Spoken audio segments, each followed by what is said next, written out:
Welcome to session 211 of the Bible in a Year commentary. If you started this series on the 1st of January, then today should be the 30th of July. Today we'll be looking at Joel 1 to 3 and Psalm 56. But first of all, let's get an overview of Joel. The book is a compilation of prophetic poems from the prophet Joel that seems to focus around the idea of the day of the Lord. Joel is introduced in the opening verses, Joel 1 verse 1.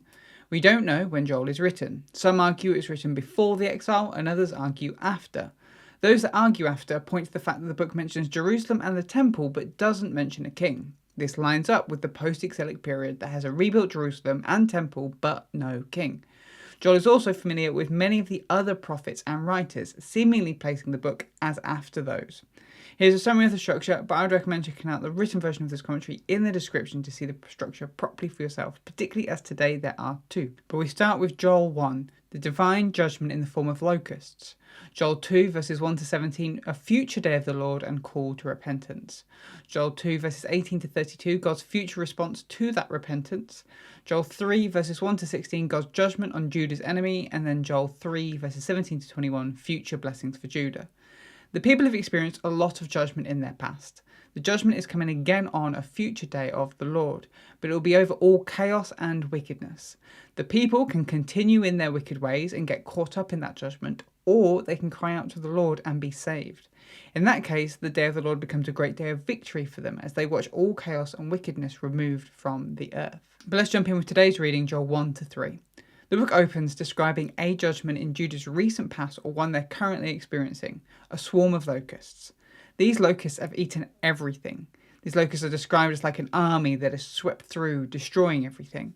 So Joel encourages the people to lament and grieve what has happened. They have nothing left, nothing that they can even offer to God. No grain or wine or oil has survived the swarms. Because of this, the people should grieve and fast, crying out to the Lord. In these contexts, fasting always occurs alongside repentance. Joel warns the people that while this judgment feels bad, the day of the Lord is coming. The grain is gone and even the livestock groan and cry out to God. The unspoken message here is that even the animals can see how bad this is and call out to God, so why won't you? Joel now switches to looking forward. He warns Zion, Jerusalem, to sound an alarm and be ready for the day of the Lord that is coming. Where previously they experienced an army-like swarm of locusts, they will experience a swarm-like army. A black wave that spreads across the land, devouring and consuming it. They will come on horseback and with chariots. This army will be well organised, charging through the land, overtaking their walls and breaking into their houses. There will be earthquakes and the sun will darken. This imagery is intentionally dramatic. We might call it apocalyptic in its sense of doom and destruction. And who is at the head of this army? The Lord. The Lord comes to bring destruction and judgment on his people. But this can be avoided if the people will just fast and mourn. If they are repentant in their hearts, not just showing remorse without meaning it. If the people will return to the Lord, he will be gracious and merciful to them. He will relent from punishing them. He may even bless them instead. So Joel calls the city to blow the trumpet and summon the people. They should prepare themselves and get their hearts right. The priests should intercede for the people. If they do all this, the Lord will take pity on his people once again. He will bless them with abundance and lift their heads amongst the other nations. They won't have to fear northern armies coming to destroy them. The land, the harvest, and the animals won't have to fear destruction. Instead, God will give them back all that they lost in the years of the locusts and more. He will never let his people be shamed again. He will pour out his spirit on them and transform them into his people, much in the same way that we read of in Ezekiel 39, verse 29. There will still be a terrible day of the Lord with blood and fire and the sky darkening. But on that day of the Lord, all those who call out to the Lord will be saved. Here Joel quotes Obadiah 17. In contrast, the enemies of the Lord and his people will face judgment. God will gather all the nations that attacked his people to the valley of Jehoshaphat. This marries what was said in Zephaniah 3 verse 8 about God gathering the nations to pour out his wrath on them. Jehoshaphat means Yahweh judges. God speaks to all these nations, accusing them of taking the wealth that belongs to God and selling his people into slavery. So God pronounces judgment on them. He calls them to prepare themselves, take all their tools and turn them into weapons, for God will gather them together for battle. Except it won't be a battle. God will destroy them as easily as one swings a sickle to harvest grain or treads on grapes to produce wine. On that dark day, God will bring destruction and judgment, but he will defend his people. He will roar from Zion, which is a reference to Amos 1 verse 2. And so Joel switches to the future after this judgment. God will establish his future city. It will be a holy place of abundance. The places and the people of wickedness will be ravaged and destroyed, but those who have held to the Lord will be blessed and encouraged. Joel is a book that serves as a warning and an encouragement to the people.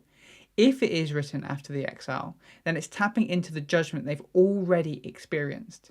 It may be that the locust swarm actually happened, or that it was a metaphor for all the hardship that they've been through so far. If they're not careful to turn from their wicked ways and turn to God, then they will face an even worse judgment than anything they've experienced before. But if they do turn to God, he will bless them and protect them. And one day, he will bring judgment on wickedness and chaos itself, so that his people can live in his presence, free from the influence or effects of evil. But that is the book of Joel. Now let's look at Psalm 56. This psalm is attributed to King David when he was in Gath, fleeing Saul. That's in 1 Samuel 21 verses 10 to 15. It falls into the category of lament psalm. Here's a summary of the structure, where verses 1 to 2 the complaints, verses 3 to 4 a declaration of trust, verses 5 to 6 a complaint, verse 7 the request, and then verses 8 to 13 a declaration of trust. The psalmist opens with a quick request that God be gracious to them, and then launches into their complaint. They feel trampled by their enemies. They feel constantly oppressed by attacks. But then the psalmist pulls themselves up and reminds themselves of the confidence they can have in God. They can trust in God and he will guard them. What can humans, flesh and bone, do to them when they trust in God? But then they slip back into the complaint. Their enemies are determined to beat them. They stir up strife and cause problems. This leads the psalmist to make a simple request. Cast them down, God. Stop them in their tracks. Having shared their complaint and made their request, the psalmist now turns back to trust. God knows them. He sees and keeps track of everything they are going through. There will come a time when God will intervene and the psalmist's enemies will turn back. Once again, the psalmist points out that if they trust in God, what can humans do to them? And so the psalmist looks forward to their response when God eventually restores them.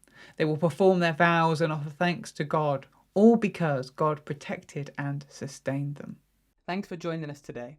Take a moment to reflect on what you've read and share your thoughts or questions below.